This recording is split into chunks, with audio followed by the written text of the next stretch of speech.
Hello and welcome to a weekend news episode of the Leveraging AI podcast, the podcast that shares practical, ethical ways to leverage AI to improve efficiency, grow your business, and advance your career.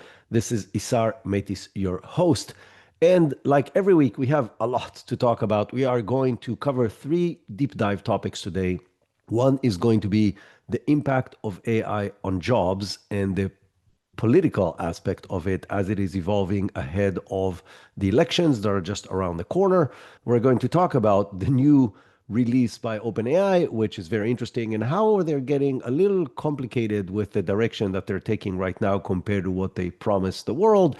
And we are going to finish the deep dive with sharing what happened at Agent Force this week, which is Salesforce big event that happened this week. And then we have a long list of really interesting rapid fire items, including new releases from Anthropic, from OpenAI, from Google. And we're going to end with some really good news. I always like to end on a positive note. So if you don't have time to listen to everything, jump to the end to listen to the final segment because you will find it very interesting. Some hope for humanity of potentially curing cancer with AI. But that's all the way in the end, and we're in the beginning. So let's get started. A Senate Democrat report that was just released paints a very dark picture of the AI's potential to disrupt the US job market, potentially taking away almost 100 million jobs in the coming decade. This is a significantly higher number than any other projection that we've seen before. This report was spearheaded by Bernie Sanders, and he is highlighting an urgent need to create policies to protect workers against AI automation and robotics that is going to take their jobs.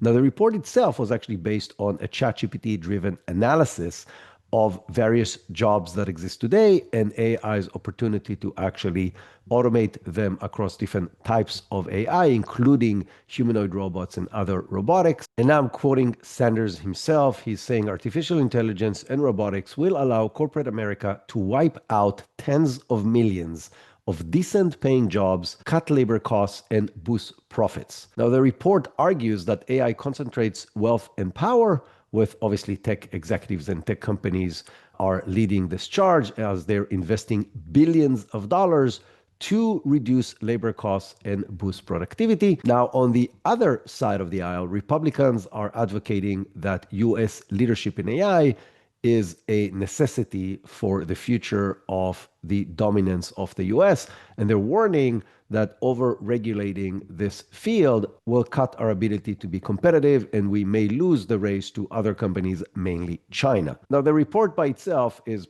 obvious. The direction is very clear. The numbers are questionable because of the way the research was done. It's just relying on ChatGPT analyzing the current thing, but the direction is very clear. AI can take jobs, yes. Is it a political aspect right now? 100%. There are elections just around the corner. We're just a few weeks away, and job loss is a big thing as far as driving people to change their direction in how the way they vote. And job loss is always a very good threat to dangle in front of people to scare them into making one vote versus the other. Now, the interesting thing here, again, to make it as broad as possible, because this is a political play, they have mentioned several different industries that may get very hard, and many of them are not tech jobs or leadership jobs, but they mentioned fast food as an industry that's going to hit very hard, accounting, trucking. So you can see that many of these are blue collar jobs and not white collar jobs.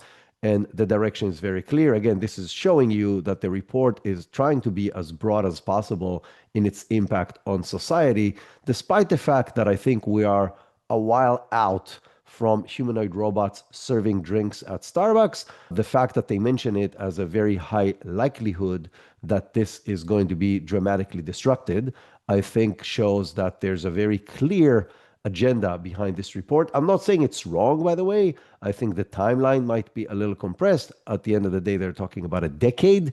There's basically going to be many other elections and midterm elections between now and the time it's starting to be critical. But I'm not saying that it's totally wrong, meaning I do believe that AI and robotics will take a lot of jobs away.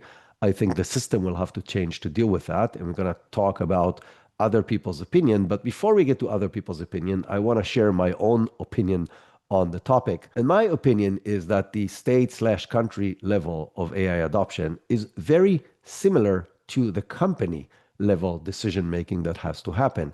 And I will explain. A lot of people come to me, and I just came back from MAYCON, which is an AI conference, and it was fantastic. And I got to have a lot of AI related conversations with people. And because of this podcast, a lot of people know me and came to me to ask me big questions. Many of them are around job loss and what decisions can company makes to stop that. And I don't think we can. And I'll explain what I mean. And I said that multiple times on this podcast. If you are running a company, you cannot decide not to run fast with AI. I mean, you can, but what is going to happen? And my answer to these people when it comes to the impact on AI on companies and how can they approach AI to not cut jobs. So there are many business leaders out there who truly, deeply care about the human aspect of their company, who truly deeply care about their employees and want the best for each and every one of them, and they don't want to let any of them go. And I think this can last a relatively short amount of time. I mean, caring about them is obviously something that will last forever, but being able to keep all of them is not something that will last forever, because there are two options and two options only. If you can grow faster than the efficiencies that you're getting, meaning if you get a 30% efficiency and you can grow your company by 50% because you freed time in your employees and they're doing higher level tasks and you've learned how to really leverage AI to grow faster than your competitors, then go right ahead, hire more people to do that. However, the pie, the total size of the pie, all the goods and services that we can sell in a specific industry is finite. Will it grow with AI? Maybe in some industries, definitely not in all of them. Let's say you're doing plumbing, the amount of plumbing needed in the US or in the world is the same. I mean, it's growing a little bit because we're building more homes, but nothing dramatic, nothing changes from what happened in the past few years. And so once everybody finishes going through this transition, it will be very hard to take more market share, take a bigger chunk of the pie. And then you're competing against other companies who are all using AI, maybe more effectively, less effectively, but you won't be able to continue growing at the pace that AI will give you benefits. And then you have two options. Your competitors will be able to sell the same goods and services you are selling at 10 or 20% less while still making more money because their cost structure, because of AI, is going to be significantly better than yours. And in that case, you have two options. Option one is to lose your entire company because you will run out of business because your competitors are going to be significantly more efficient and provide better and faster goods and services than you can. That means your company is done, and that means you're not taking care of any of your employees. The other option is to start cutting people to stay competitive, and then you can save some of the employees. I think the same exact logic applies at the national level. If we try to keep all the employees and stop AI, then other countries will become better and more efficient than us in literally anything. And then we are going to lose everything the US has built in the last 300 years, and definitely the domination it developed since the end of World War II. And so if you are excited by this move by Bernie Sanders, you got to keep this in mind. I'm not taking sides here. I'm not saying these guys are right and these guys are wrong. I think the right way is probably somewhere in the middle, as I believe in many, many different cases when it comes to politics, because politicians are taking more and more extreme positions on more or less every topic. But the reality is very clear. And as I mentioned, the same concept that applies at the company level applies at the national level. And we will get to the point that we just don't have a choice. Now, what does that mean? It means, as I mentioned, that we'll get to the point that we don't have a choice. And doesn't matter whether you're a Republican or a Democrat, we will face that fact. And yes, it may take 3 years, 5 years, 10 years, but we will get to that position. And that means the entire system of how we live will need to change. Now, how exactly will it change? Well, it will change too. I don't think anybody knows at this point, but we will have to figure it out. More about that from a slightly different angle in the next few segments. Now, staying on the impact of AI on the country, there is a nation backlash growing against AI data centers in multiple different locations, highlighting the cost and impact of these data centers on local communities. So, to put things in perspective, a typical data center consumes electricity that is equivalent to 100,000 households. Now, in most cases, it doesn't come with building new electrical power plants to deliver the power to an additional 100,000 households, which means it's using the existing grid and the existing power generation. In some cases, it is using generators which have their own issues because they're doing significantly higher pollution than a large power plant, definitely a nuclear power plant. Now, the largest data centers are 20x, that means 2 million households, as far as the total electrical power that they're consuming. Now, in addition, they're consuming a lot of water. So in Mansfield, Georgia, Meta's data centers have left many residents having to buy bottled water for drinking because they are claiming, and again, I didn't verify that the local wells became murky and the local water became undrinkable because of the amount of water that gets consumed by the data center. Now, is that again a political statement? How much of the wells becoming murky is really because of the data center versus just the overall population and the amount of rain and many other aspects? I don't know, but it doesn't matter because this is the mindset that people have, and this is what they feel that data centers are doing. Looking back at the electrical aspect of it, Mike Jacobs, who is the senior energy manager at the Union of Concerned Scientists, again, you can get by the name, what are they concerned about? He found that data centers added $1.9 billion to Virginia households' electric bills in 2024 alone. Now, again, I wasn't able to find exactly how they did the math, but it doesn't matter. And again, the reason it doesn't matter is it is obvious on one hand that AI data centers are consuming a lot of electricity from the existing grid. That means that there's more demand. That means that the price are going to go up. And whether the number is 1.5 billion or 2 million, it doesn't matter because the direction is clear. And that's what people care about. And to show you how much this situation is extreme right now, in Virginia's 30th House District, both Republicans and Democrats campaign against local building of data centers. And the quote from John McAuliffe, who is the Democrat that is leading it together, again, with a partner from the Republican Party, he said, and I'm quoting, "We need to make sure Virginians are benefiting, not just paying for it." Now, when was the last time you saw a unified bipartisan support of anything in the past few years?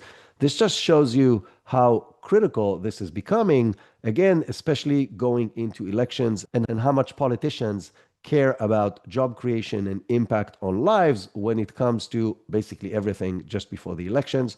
And so we're going to hear more and more about this in the next few weeks as the election comes up. Will the volume of this kind of protest and so on continue after the elections? I'm not 100% sure. But right now, there are many, many fronts in which local organizations, communities, and so on are fighting against building data centers in their area. Now, do I think this is a justified battle by the local people of these different communities? I 100% think the battle is justified.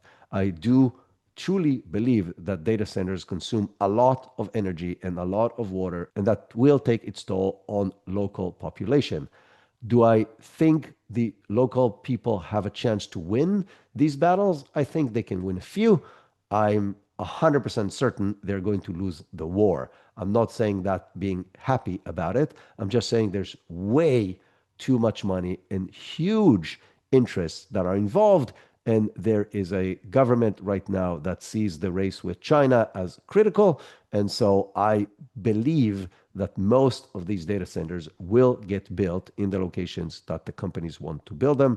Again, good or bad, helping the local population by delivering jobs, etc., or bad for the local population, I think time will tell. We'll be able to analyze this a few years into the future. But right now, again, I think other than maybe a few local battles, I think the bigger companies are going to win. Now, continuing on the topic on the impact of jobs and the US society and population, A16Z, which is one of the most known and successful VCs in California, and they're obviously deeply involved in the AI universe, has released a podcast, their own podcast, a very interesting episode. It is a presentation by Alex Rampel, who is a general partner at A16Z, and he delivered that on a presentation he did at the LP Summit, and it's titled Software is Eating Labor. Now, first of all, a little bit on the title. Mike Anderson, who is the founder of this VC, had an essay in 2011 that was called Why Software is Eating the World.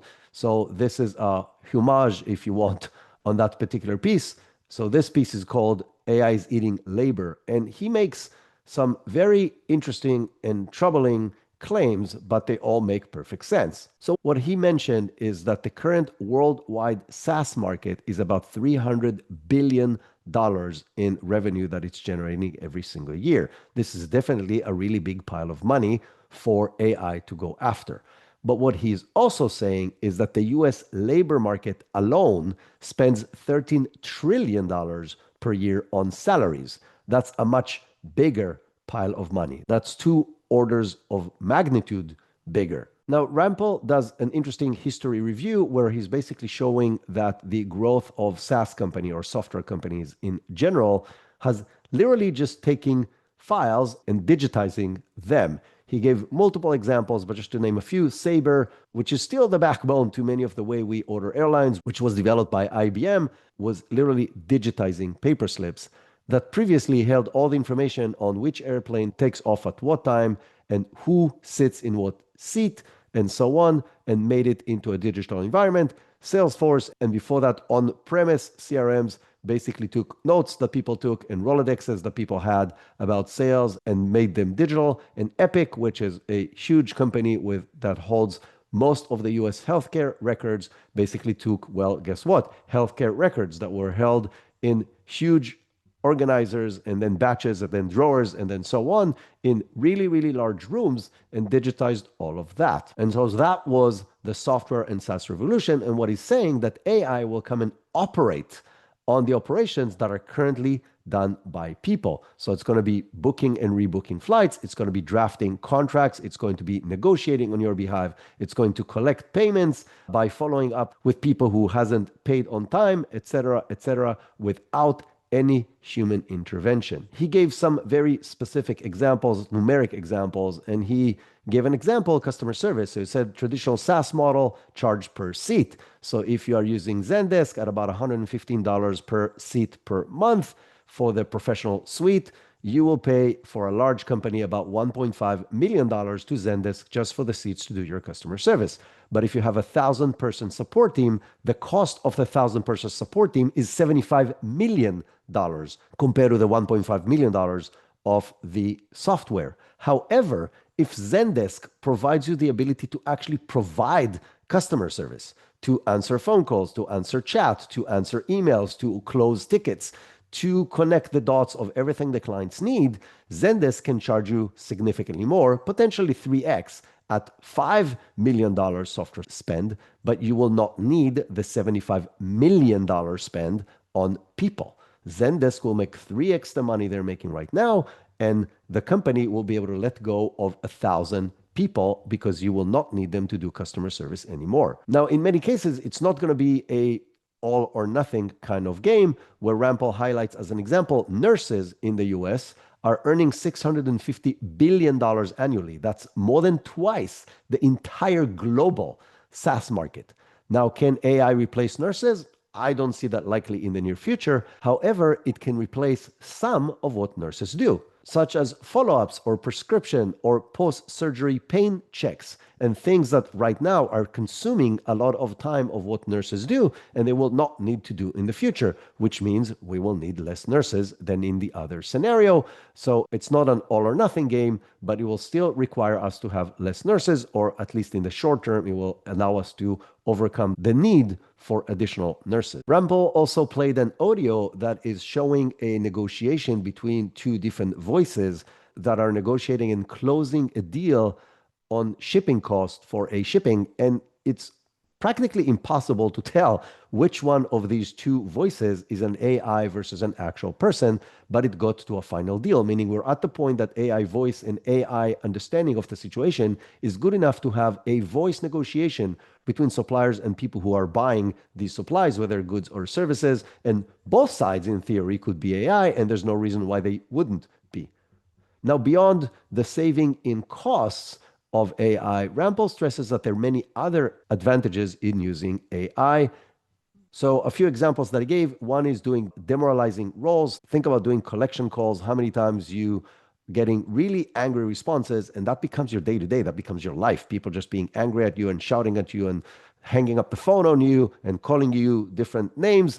And now AI will do this, and the AI doesn't care. It will just keep on doing this again and again and again until they get a response and until you actually talk to them and hopefully pay what you owe. He also talked about regulatory compliance. And at least in theory, the AI will always be compliant. It will never go out of script. It will never do things that it's not supposed to do. It will never round corners, and then you won't get in trouble as a company. He was talking about multilingual support and the 24/7 aspect, 365 of AI that humans cannot just not do. He was talking about seasonality. So how do you scale a lot of your staff around Black Friday and the holidays, but then you let them go and then you have to retrain them again in September next year to get ready for the holidays again. All of that goes away when you're using AI, and hence why there's a very, very strong incentive to use AI. And that's why there's a very, very strong incentive for the companies to develop it as solutions to replace labor versus just to replace software. Now, you want to take it more extreme, I'm going to remind you a company that we talked about a few months back, and that company is called Mechanize. And the goal of Mechanize, and they raised a lot of money from a lot of very interesting people, they claim that they're going to automate the entire workforce. That's their goal. They're not hiding it. And they just released a paper, and the paper is called The Future of AI is Already Written. And the blog post that they released provides a provocative analysis of the future as Mechanize is seeing it. And they're basically saying that we don't have an option. They are claiming that the full automation of jobs is coming, regardless if they do it or not, just based on everything that happened in history before. And they're made several very relevant historical comparisons. The first one that they mentioned is that every time there's been a useful technology in the past, it was adopted regardless of what people thought about it or felt about it. The other thing that they mentioned is that in many cases in history, there's been parallel discoveries of new science, new tools, new technologies, and so on in different independent places around the world. So before we had internet and everybody knew what everybody else was doing, it was still happening. And they're claiming it was happening because once something became feasible, it was discovered and then adopted in different societies and civilizations around the world. And they gave several different examples of that. One of them is that the Aztecs in South America discovered very similar ways to the Spanish in Europe to do irrigation and use currency. That's before the Spanish came over and found them. So very similar solutions in two different places around the world. And there are, by the way, many other examples of that. Another example is obviously nuclear weapons that were developed and being put to use in different places around the world, despite the risk that comes with it. And yet we know today that many, many countries in the world have nuclear weapons and definitely nuclear power. So what is the claim? The claim is that since every time in history something became helpful and useful, and you can define what that is, the world started using it at a large scale, regardless of what people felt about it and regardless how much it questions the status quo that existed before.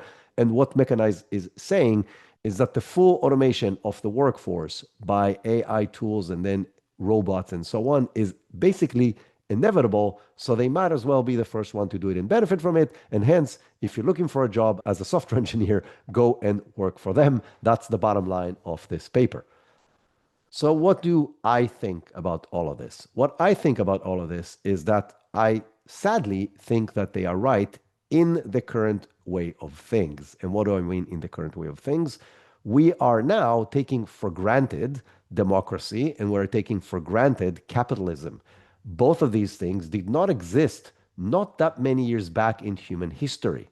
Now, this sounds like a catastrophic change of the world as we know it, but it doesn't have to be. So, if you think about the life that everybody knew in the Renaissance, everybody knew in the Middle Ages, everybody knew in the Stone Age, and so on, all they knew is that way of life. And the change always looked really scary. And yet, in each and every one of these cases, what came afterwards was significantly better. The vast majority of people today in the world have significantly better life than more or less the entire population of the world 200 years ago, unless you were extremely wealthy.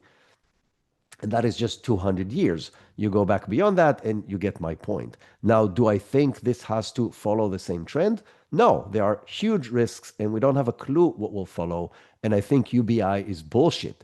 But will we find a solution that might enable us to live better, more fulfilling life than we have today without having to work for a living? I don't know. I would like to stay optimistic based on history, but I do see very, very significant risk, especially in the shorter term, because in the shorter term, we will not find a solution. This technology and its adoption, even though the adoption is significantly slower than the technology itself, will put us in a situation where we will have to face realities that we're not used to facing. There's going to be a lot of unemployment and there's going to be a lot of turmoil from a social perspective. And this will lead to something different in the long term. But in the short term, I think we're heading into some really turbulent times. And from that to the second topic of the recent releases by OpenAI and how they're being perceived by others.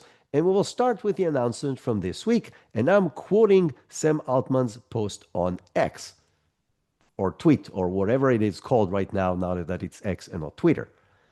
We made ChatGPT pretty restrictive to make sure we were being careful with mental health issues. And that obviously relates to the suicide that they were sued about and other situations that they were really harming people that were using ChatGPT and got the wrong advice. So this is me now continuing to the quote.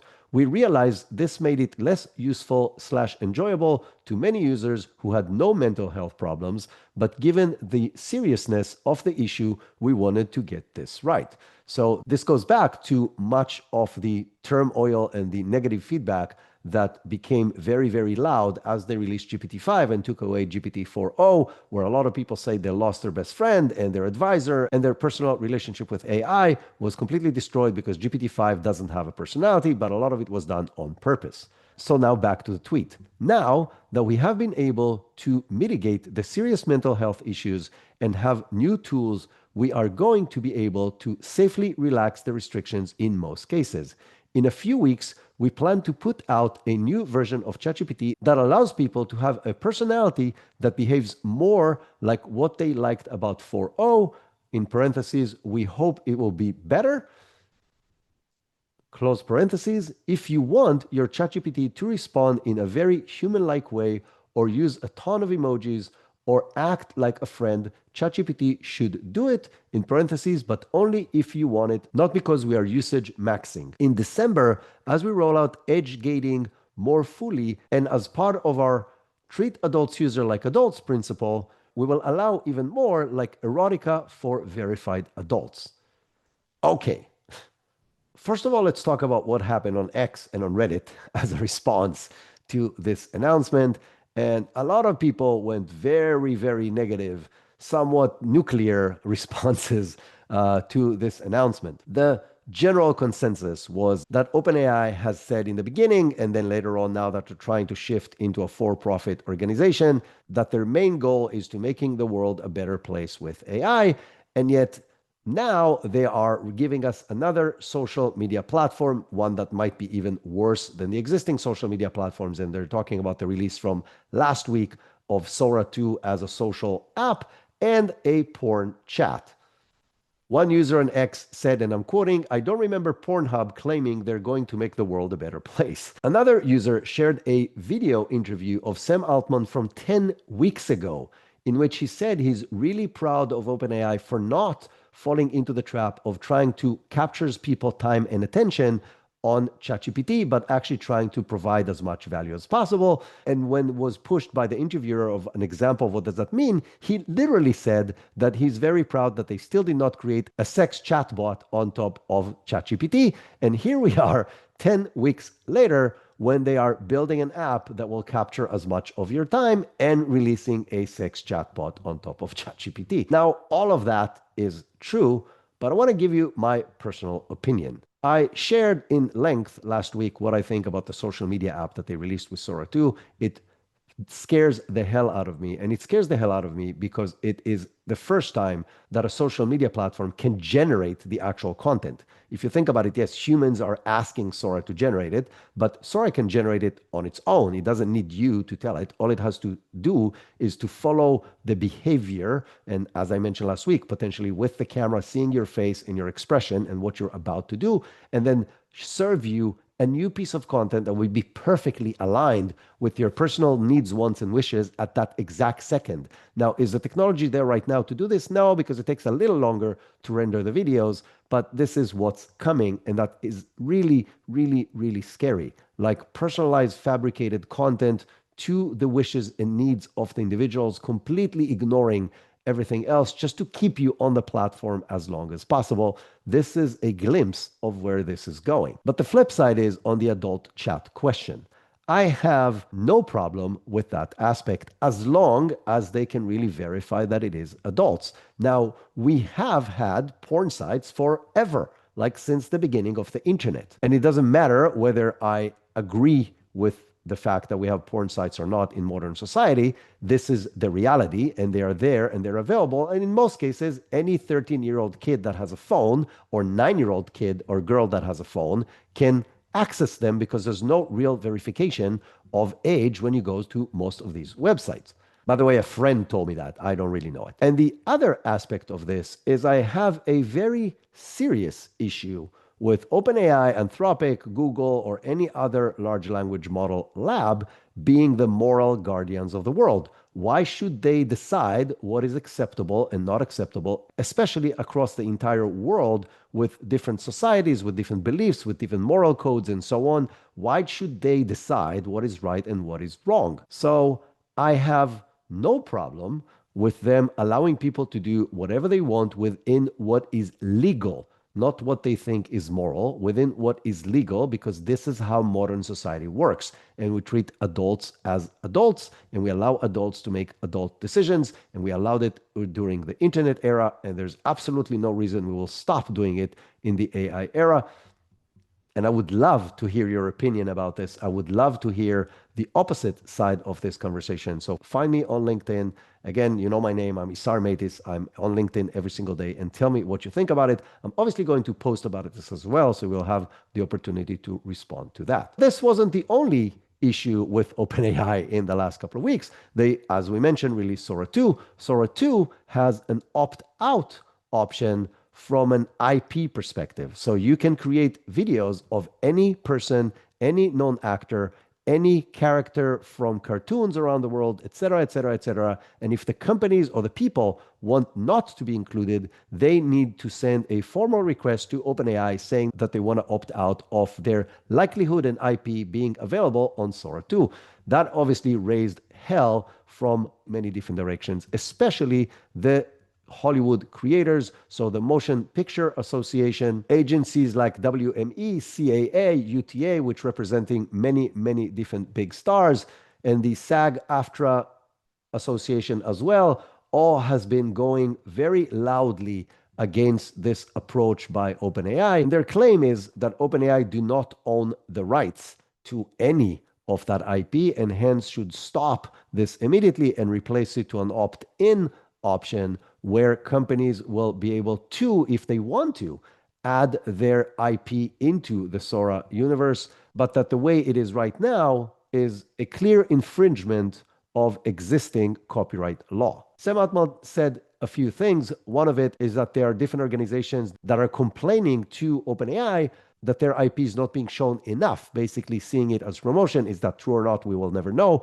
but that was the claim that Sam Altman made. But the other one, he said that they're going to be releasing an update to Sora 2, offering the rights holders of this IP, and I'm quoting, more granular control over character generation, whatever that means, but this is coming potentially around the corner. As a reminder, Disney, Universal, and Warner have sued Midjourney for very similar issues. And when they did, I told you it's a very smart move because they have a much better chance of beating Midjourney in court versus OpenAI, because OpenAI has significantly deeper pockets to fight them. And if they win against Midjourney, then now you have a precedent that you can use in the trial against OpenAI or VO3, etc., etc. Now, how will this resolve itself? I think this will make its way to the Supreme Court because I don't think any of the sides will stop before that. And I'm not sure that the Motion Picture Association or any of the other groups, and they're probably unified together to go at this against OpenAI and the other labs,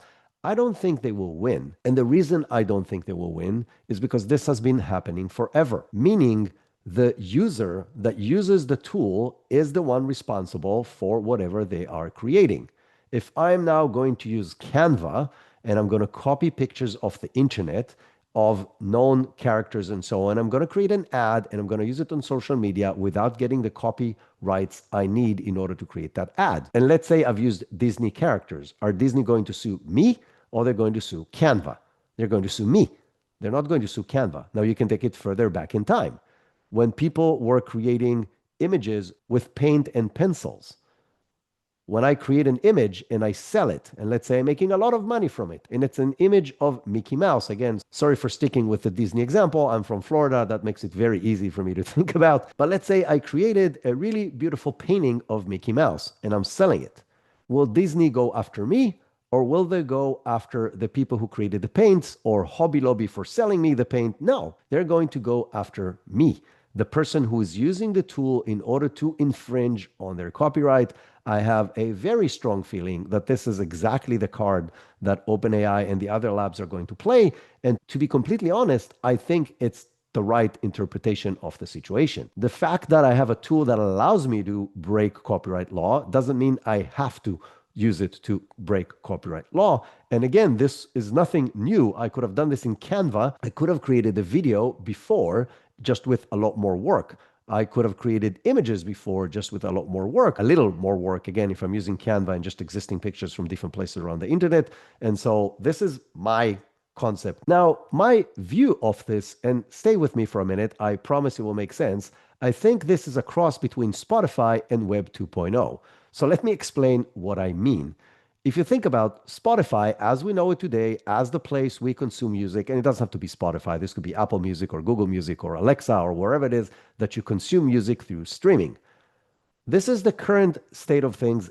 Everybody is more or less happy with it. So the creators have a huge distribution channel they never had before, and they're making sense on every time their songs are being played, but it's played on a very wide audience and people get to know them. And because they get to know them, they buy tickets to their concerts and so on and so forth. Is that very, very different than what it was before? Yes. If you remember, we used to buy albums and CDs of these creators.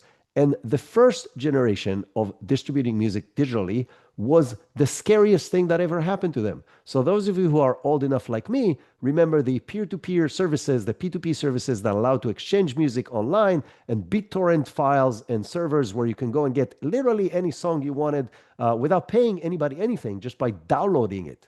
And then obviously the biggest name that many of you probably know is Napster, right? So Napster took that concept that was kind of like an underground thing and make it into a company where you can go into their website and get any music that you want completely pirated.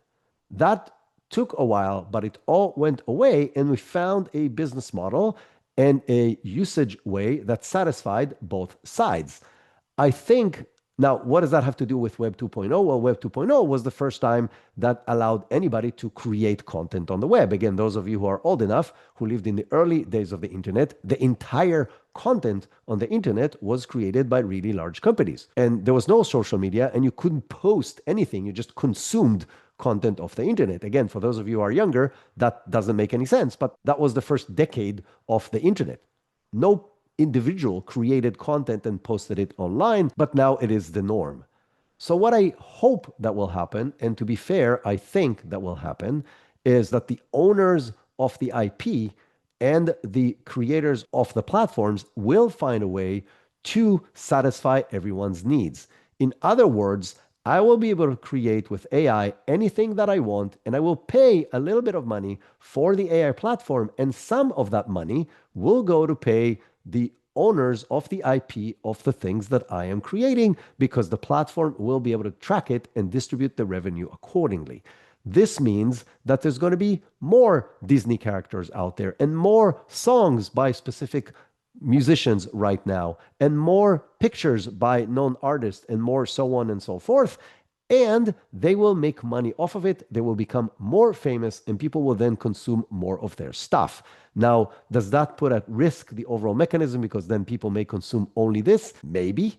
Do I think there is a way around this? No, I don't think there's a way around this. And the reason I don't think there's a way around this is because of the open source universe. Even if we block Sora 2, the open source tools will allow to do the same exact thing. And even if you block this variation of that variation of the open source tool, any individual can download the open source platform to their own computer, remove the limitations of IP creation, and then use it as they wish. And so I don't think there's a way to block it. And I will think the IP holders will have to work together in this new universe, just like they did with Napster and with the BitTorrent servers. And we will get to the Spotify era of creation of everything. So instead of just consumption, anybody will be able to create anything. If there is IP involved in it, you may need to pay a little more to create it. And part of that money will go to the owners of the IP. Now, will this happen? I don't have a clue. Does it make sense to me that will happen? Yes. Do I want it? Do I wish it will happen? I do. I don't know about the big owners of the IP right now. But again, as I said, I don't think they have much of a choice. Now, staying on this topic of Sora 2, Japan's government just issued a call for OpenAI to, and I'm quoting, refrain from copyright infringement in Sora 2 related specifically to anime characters, which they defined as, and I'm quoting again, irreplaceable treasures that Japan boasts to the world. And they're emphasizing what they're calling the irreplaceable role of anime to global culture and economy. So where do we stand right now on OpenAI?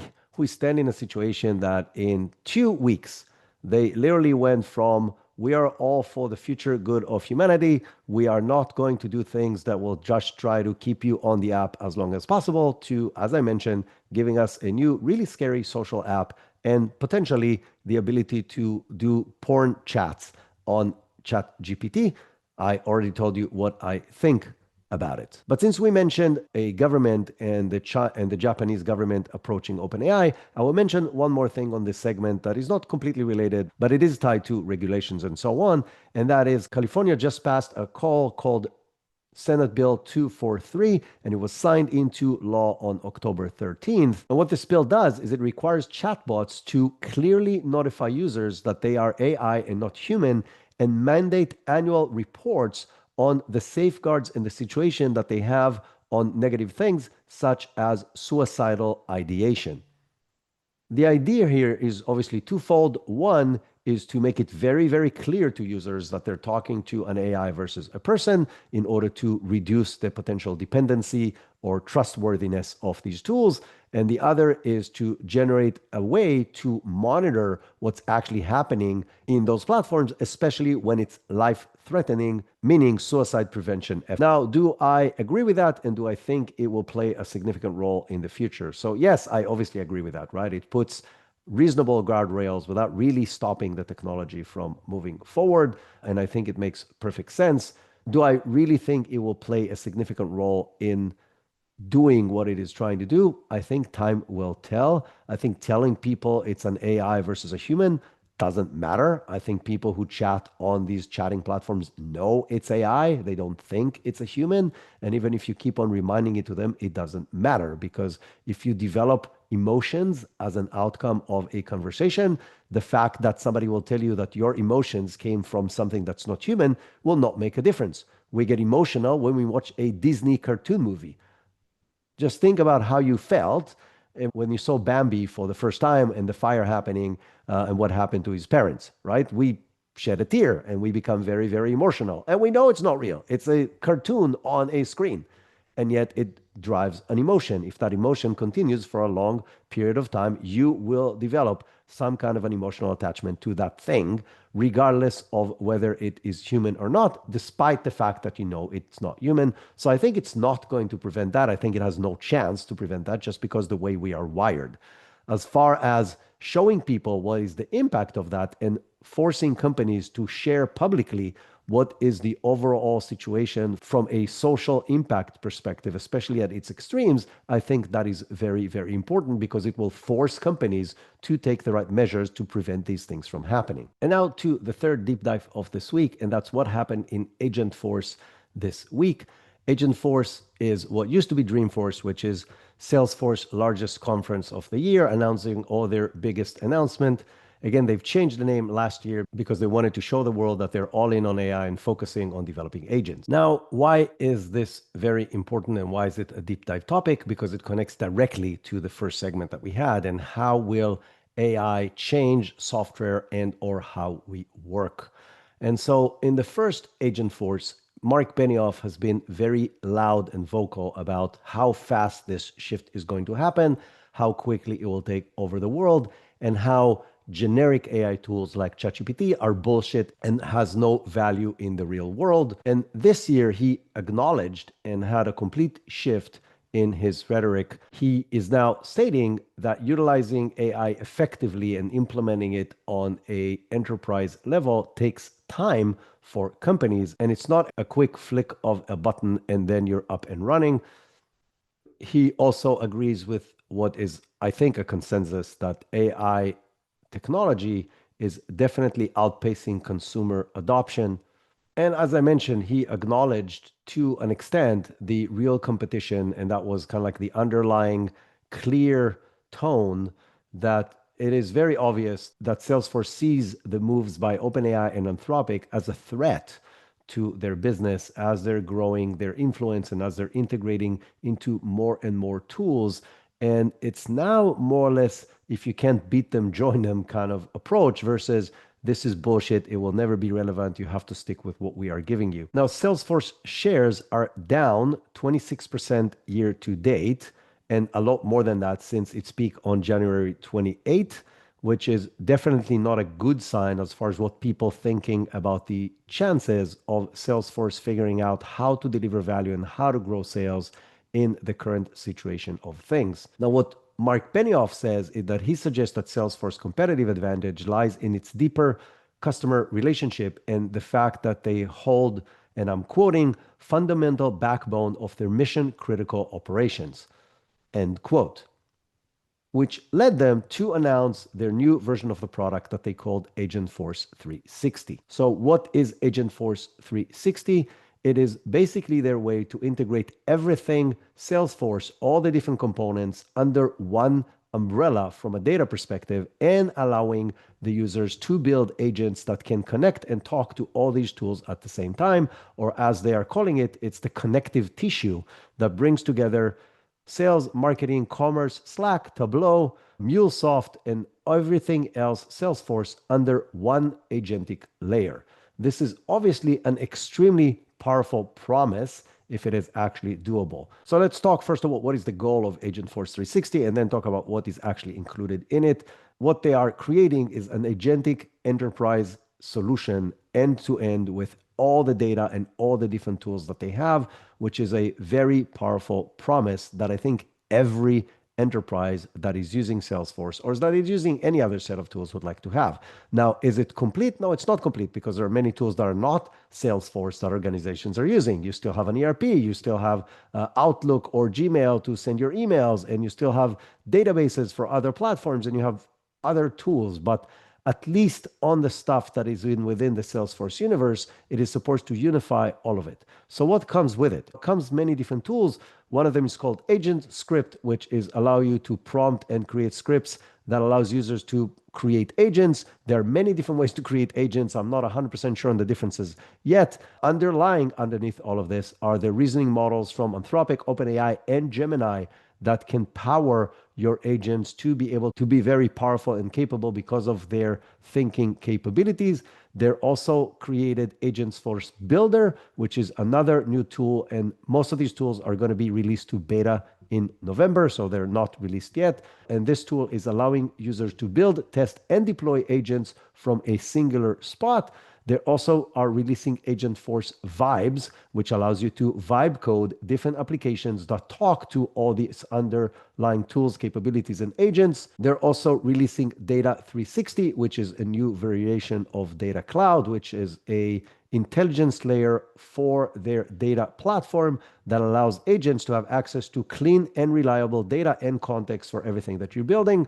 And they're also releasing more than 300 industry-ready agents. So stuff you don't have to develop, you can just take them off the shelf. And the goal is to make them plug and play into different industries like healthcare, financial services, and manufacturing. Now, when I mentioned if you can't beat them, join them, if you go back to last year's rhetoric about OpenAI and ChatGPT versus what they announced this year. So this year, versus what they announced this year, you see that there's a very, very, very big difference. And what they announced is that users of OpenAI ChatGPT that has Salesforce licenses can now connect their ChatGPT and give it full access to everything on the Salesforce app data, including CRM records, and it can control Agentforce tools straight from ChatGPT. Or as I said, ChatGPT will be able to, and I'm quoting, tap into powerful enterprise-grade AI right at their preferred surface environment. Basically, you'll be able to use ChatGPT to control and understand and connect with everything on Salesforce. Now, they have positioned Slack as the home for all these agents. So basically, Slack becomes your communication world with the agents behind the scenes. And so any communication that you want to do with any data will be done just like you're doing it today, but instead of talking to humans, you will talk to agents behind the scenes. I think this makes perfect sense. Instead of trying to introduce a whole new way of communication, let people communicate as they're communicating today, just provide them significantly more value through an existing platform. And I think that's a very smart move by OpenAI. I already have several different integrations of AI into Slack, and not natively, but just stuff that I created, including NA10 and Make and stuff like that, that talk into specific channels that I have in Slack. And it's very useful and intuitive, and making it out of the box makes a lot of sense. Now, the current statistics is not very promising and it's not very positive, which might be one of the reasons why their stock keeps on coming down this year. But they currently have 12,000 customers that are using or experimenting with Agentforce. So we don't really know how many of them are in a mature phase of actually using it. Now that sounds like a pretty large number, but the reality is they have about 150,000 customers. So after over a year of trying to deploy this and getting into less than 10%, where many of these, and again, we don't know how many are just experimenting and not actually deploying Agentforce, that's not a very positive sign as far as adoption of this new technology. But again, Agentforce 360 is a whole different beast and animal, both in means of its ability to connect to the data, as well as in the organization's ability to easily create and deploy agents. So this might change it moving forward. Now, to show how amazing Agentforce is, they gave multiple examples of large organizations who are already deploying and getting benefits and immediate ROI by deploying Agentforce. These included Dell and FedEx and Williams-Sonoma and Pandora and PepsiCo and others. So they are showing specific cases in which large organizations have deployed it and are seeing real ROI. We're obviously going to see more and more examples like this moving forward. But as of right now, I think Salesforce are making the right moves to provide value. And if we connect it to the very first segment that we had, in which we shared that in theory, Salesforce will be able to be your sales team and your marketing team, then if they move in that direction and if they do that effectively, they can not just save Salesforce, but make it one of the most successful companies in history. Time will tell if they are going in that direction and how effective will they be in actually deploying it in a successful way. But they definitely have the opportunity because they own the data and they're connected to everything across many, many different companies around the world. Those of you who have taken my course, you know I have my 5 rules for success in the AI era. And one of them is that there are 2 ways to win in the AI era. One of them is having access and owning the proprietary data. And in this particular case, it is very clear that Salesforce owns the proprietary data of a huge amount of companies around the world, which gives them in the perfect position in order to leverage that data to allow these companies to be more effective with that data, which may or may not come at the price of the employees of the companies. And now to our rapid fire items. And I'm going to start with Apple, that took another hit this week. Kay Young, who just recently were promoted to head of Apple's AKI team, has left Apple for Meta after just a few weeks in the new role. So the AKI team stands for Answers, Knowledge, and Information Group, that was tasked with enabling Siri to fetch real-time web data and conversational queries, basically making a smarter AI-based Siri. So the person who was just made in charge just left for Meta. This is just another nail in the coffin of Apple's AI initiatives. It literally just doesn't look good again and again and again. And this will eventually come to bite them and will start impacting the stock price of Apple, because yes, it's been going up so far. I don't really understand why. Yes, they can release new devices and devices are okay. I guess they're better than the previous models, but this is not the new game. And in the new game, they have lost time and time again. I'm really surprised they haven't bought one of the leading labs, or at least Perplexity, which was in conversation with them so far, in order to solve this problem. I don't think they will have a choice. The other choice would be to say, we're not in the AI game at all, basically just announce it and saying we are going to keep on building some of the best hardware on the planet, and we will integrate other people's AI into it in the most effective way. I think they will take a short-term hit in their stock, but I think in the long run, that may be another approach to basically say, we're not even trying to compete on this. We will just keep on building hardware. That's what we know how to do. Or like I said, go and buy Anthropic, which is going to be very, very costly, but doable by Apple. But that's not the only person who has left a known company to join Meta this week. Andrew Tulloch, who is one of the co-founders of Thinking Machine Labs, the company that was founded by Mira Moradi from OpenAI, who raised a crazy amount of money before even announcing exactly what product they're going to release. Well, he's leaving for Meta as well, for, as a spokesperson for the company said, personal reasons. Now, this is not the first attempt of Meta to bring him over to the Meta team. The first attempt was in August with a crazy offer that presumably was about $1.5 billion in stock and incentives performance over time. Now, Meta said that's inaccurate and ridiculous at the time that the article in the Wall Street Journal shared that amount. But at that time, Tulloch refused that offer, whatever the offer was. It obviously was very significant, and now he is moving over. So those personal reasons might be, I'm going to become a billionaire overnight. So that's a good enough personal reason to change from one company to the other, especially when the other company already has a product and distribution and compute a lot more than your current company has.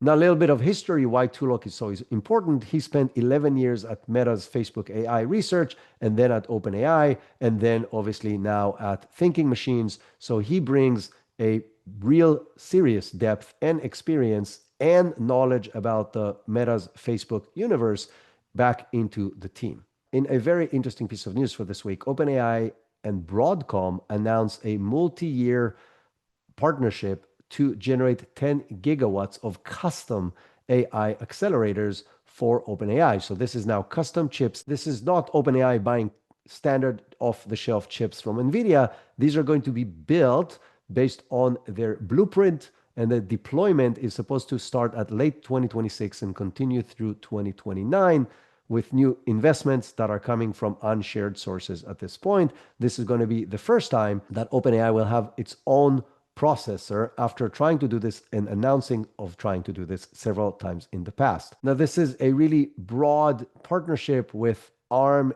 designed specialized CPUs to pair with these Broadcom chips. TSMC is going to fabricate the chips on their latest technology, and SoftBank will obviously play a role in this and financing the whole thing. So a very large partnership that is somewhat built to hedge against the complete dependency on Nvidia right now in future growth. And we have seen other similar partnerships in the past few weeks announced by OpenAI with other tools, but this is the first time this is going to be a chip that's going to be developed to the blueprint that OpenAI will put together. But OpenAI are not the only company who made similar announcement this week. Meta is partnering with design company ARM to create AI capabilities and AI chips to Meta's needs. And this obviously aligns with the crazy development right now of multiple new data centers. Meta themselves has several different large projects. The two biggest ones are Prometheus, which is a huge multi-gigawatt data center that is supposed to go online in 2027 in Ohio, and Hyperion, which is a 5 gigawatts that is supposed to go live in Northwest Louisiana in completion by 2030.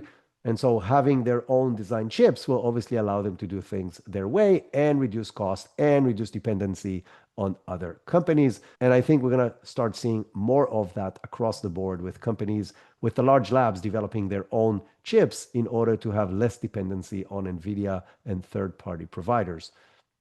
There was a very interesting article this week on The Information, which is a online magazine that I really like. They bring a lot of good food for thought and information from different sources, including about AI. And they're sharing about the current huge dilemma that Amazon has right now. I shared with you last week that Walmart signed a multi-year agreement with OpenAI, and they are becoming the first really large company to allow checkout of any Walmart product on the ChatGPT platform. Basically, you can go and search any product that Walmart has on ChatGPT and be able to buy it and check out right there and then without ever visiting the Walmart website or app. This took Walmart's stock up almost 5%, which in Walmart's value is a crazy amount of money at the day of the announcement. And at the same time, Amazon stock fell 1%. And if you look at a longer period of time, Target's stock went down 34% year to date. So where does that put Amazon? Amazon today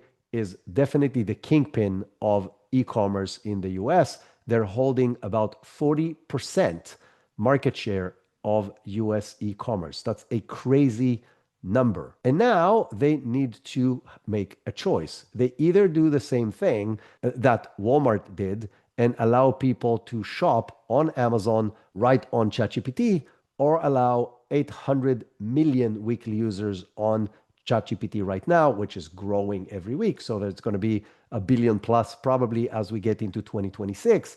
Allow them to only shop things from Walmart and not have access to Amazon, which will definitely eat into their market share. The biggest problem I think Amazon has with this is that a big part of Amazon revenue doesn't come from the revenue sharing they have on every specific product, but comes from ads on the platform. People who want to promote their products on Amazon are paying a lot of money for placement. And if they go down the path of allowing people to shop Amazon products on ChatGPT, and obviously later on other platforms as well as agents, they will lose a part or maybe all of that revenue over time, which is definitely not good from a stock price perspective. Now, how will this turn out for Amazon? I don't know. It will be very interesting to see how they play this. I will say something about Amazon's previous attempt at this. So if you think about it, most people before Amazon were shopping, and still many people do, shopping for goods on Google, and then from Google going to the different sites. And Amazon were able to change that paradigm, and many different people in the world, myself included, and definitely in the US, are going to Amazon to look for stuff and they're not looking on Google at all. So it's maybe the only case that in the Western Hemisphere, people are going to a different platform than Google to search for stuff. And that is the Amazon example. Can they do this in the OpenAI and agent era?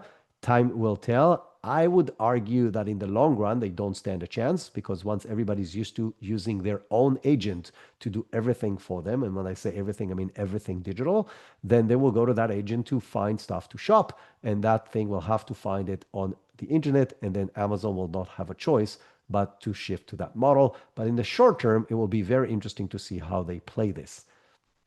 Now, last week, I shared with you that OpenAI is very clearly going after world domination across literally everything they can put their hands on. So this week, it's became known that they are pitching many companies to partner with them on sign in with ChatGPT. So similar how we have today sign in with Google or sign in with Microsoft or sign in with Amazon, with the biggest one obviously being Google, you will be able to sign into third-party platforms using the ChatGPT connection.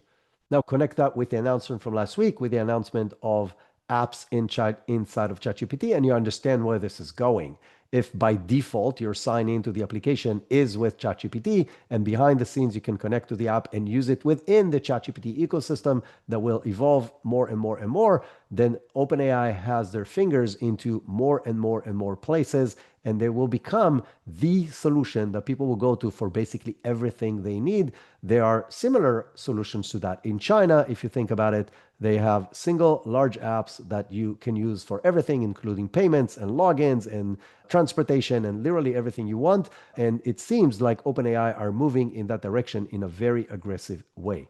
Connecting back to what we talked about in the beginning, Zendesk is moving very aggressively to develop agents on the Zendesk platform. And in their AI summit, they shared that their new autonomous AI agent is designed to independently resolve 80% of customer support issues that they are seeing right now. So think about it. They have the data of exactly what is happening from a customer service perspective across, well, a huge amount of companies that are using the Zendesk platform.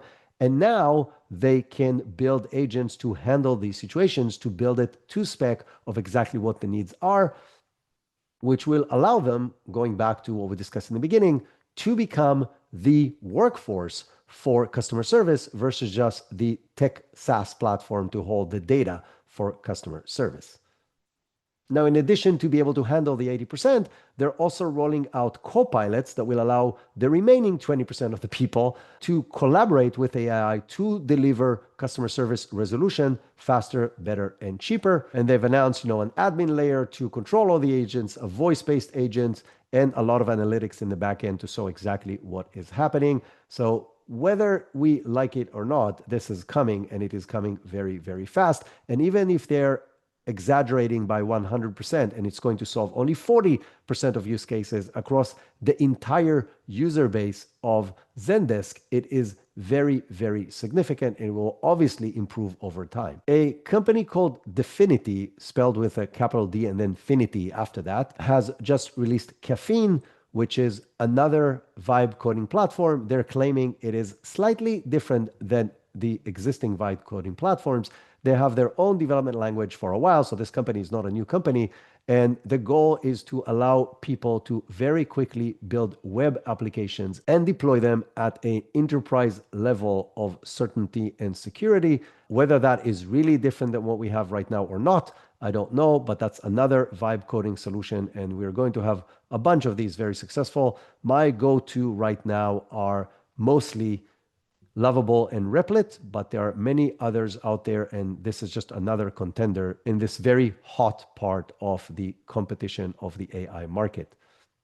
Staying on new releases, Grok, so Elon Musk's company, just released Grok Imagine version 0.9, is a image and video creation platform. And the interesting thing about this is that it generates videos extremely fast from either text or images. So from a speed perspective, you can generate video on Grok faster than any other platform out there. And the very initial examples that I've seen are showing very solid realism and motion as far as the quality of the video that it generates. I shared with you in the last couple of weeks that Grok 4 Fast, their smaller, faster model, is currently the most efficient model, more or less across the board. So from a speed and cost to value perspective, they are alone in the top right side of the quadrant of being able to deliver value fast and cheap. And this is just another example of that, only on the image and video creation side of the universe. Will it be able to compete with Sora 2 and Veo 3 and the next generation of tools? Time will tell, but they're definitely doing the right things to place themselves as the most cost-effective, fast solution in the AI race as of right now.